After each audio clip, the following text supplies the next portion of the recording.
برادرو السلام علیکم و رحمت الله و برکاته. ما امروز با امر الله رفتیم از بازار خودمان، از بازار تاجیکستان، از بازار کاروان.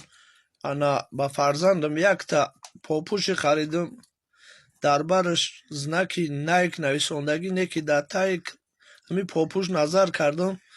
بدبختا من در تای همین کراسوفکی نام الله نویسنده است. از این جمله از مردم احترامانه خواهش میکنم نسبت همین پاپشو بسیار احتیاط باشن.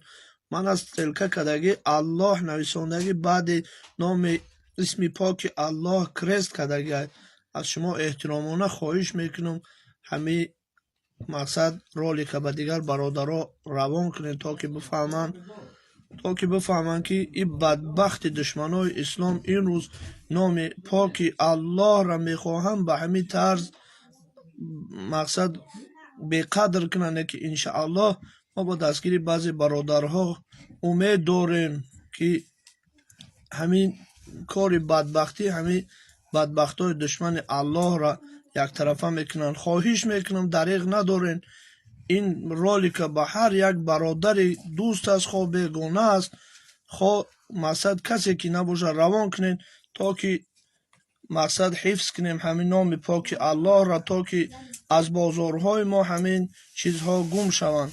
از شما احترامانه باز هم خواهش میکنم که همین را به دیگران روان کنین و در پیش الله قدر منزلتون را بلند کنین تا که اسم پاک الله را نتونن بدبختا اینقدر پایمال کنن. خواهش میکنم از برای الله از شما روان کنین، دریغ ندارین. الله به شما برکت بده.